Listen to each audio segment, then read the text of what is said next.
What's up, world? It's me, Nez. Welcome to Nest Telly. Thank you so much for coming by again to find the next book you should read.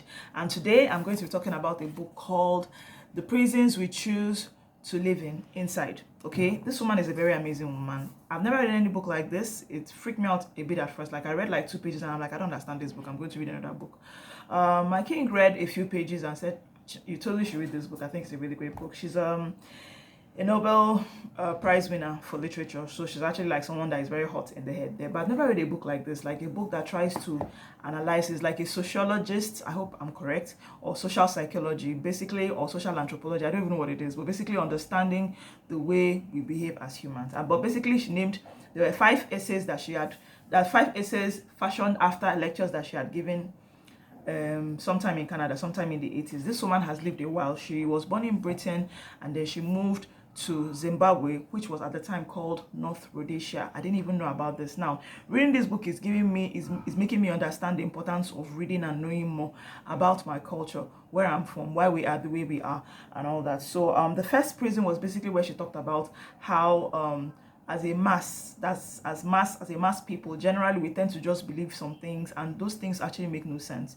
and because we are so carried away by that particular thing happening at that particular time, we tend to believe anything concerning that time, which a few years from now, a century or two after now, sorry, a decade or two after now, you're going to look at this and be like, how did I believe this crap? You understand? It's something, it could even be peddled in the news, in the papers, and everybody, your best friends, everybody can believe that.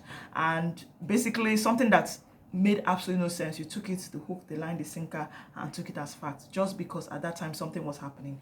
That's number one. Number two was, I want to be looking at the book while I talk so that I don't take too much time trying to remember.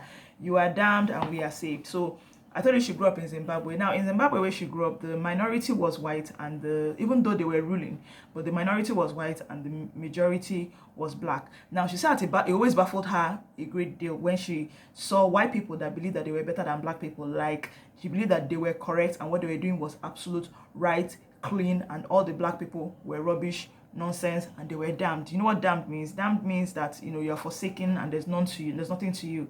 So, and she talked about that. That's her growing up. They talked about how, as much as she has grown and she has continued moving, she has realized more and more people tend to take on this thing in different sects and all that. Everybody believes that, everybody comes up with this, in quotes, new idea or this new faith or this new belief, and then suddenly every other person that doesn't get it is damned, is useless, it should be destroyed, and she was like, it's so part of history and it affects the way we see things. So that's number two. Number two is when you get to a point where you believe that you are right and every other person is damned. That's your number two prison.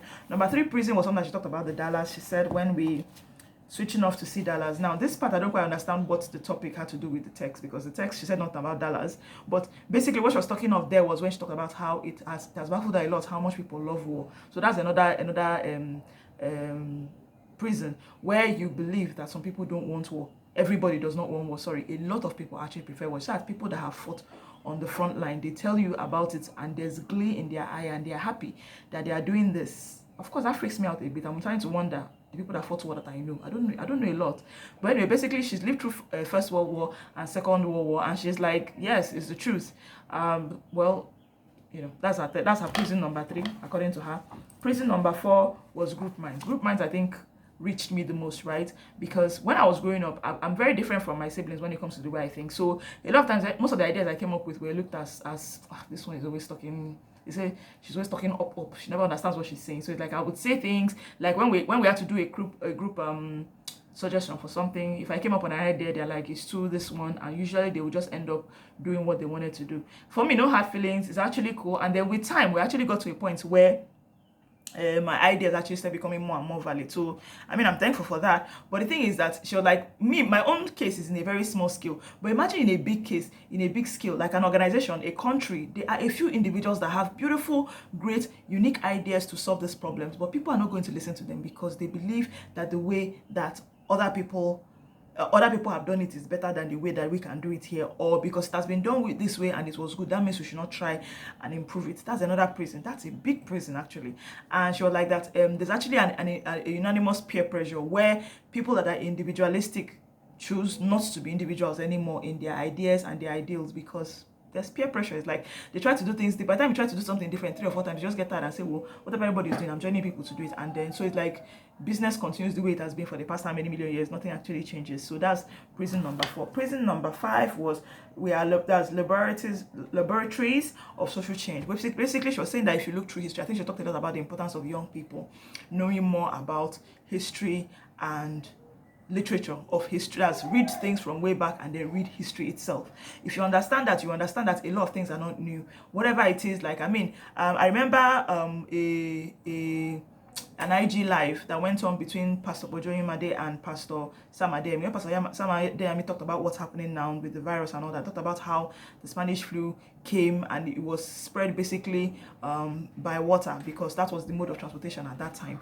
And several people died, and even then people thought that the world was going to end. Talked about, even though he said it was some books that he had read, and he realized that even during Napoleon Bonaparte's time, if you don't know anything about that, please do some research on the man. He was a French revolutionary that wanted to take over the world. People also, a lot of Christians also believe that the world was going to end that time. So everybody quickly jumps on the world's going to end that time. Just watch your actions while you're at it. Basically, I think that's what I'm going to, me personally. Like, in the end, what I'm gathering from this book is that there's a great importance in watching your action.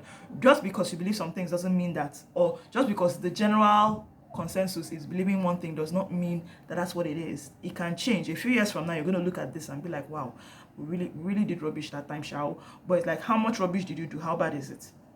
Just think about that. I really love this book. The woman talks about, she mentioned into things like even government, the best, what we consider the best kind of government, how today government, one particular government can be considered good, and literally 4 or 5 years after it can be considered bad. Like, when I think of Nigeria, before the last 2 elections that held, when we changed presidents, there were some people that strongly believed that the last president was the worst thing that could ever happen to Nigeria. Those same people are on the same social media now talking about how terrible they find this president too.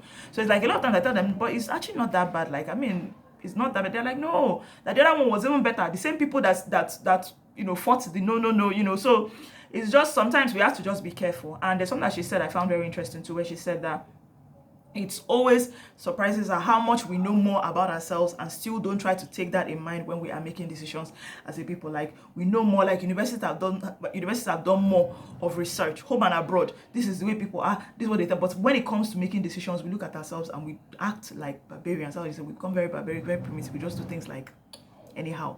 So I love this book. I really love this book. I think if you get this book, please, if you've read it, let me know. Or if you've read any book by this woman, let me know. Give me a list. Let me know what you think about it. And then if you read this book already, just let me know. Give me a comment, or send me an email or a DP, whatever, on all my social media platforms. Nurse Study is available on TikTok, Facebook, and Instagram. So check that out and you would see. Thank you so much for checking in. Okay, I hope you're doing good. I hope you're staying safe out there. Give me a like, subscribe to the channel, and don't forget to read a book. Thank you so much for watching. Bye-bye.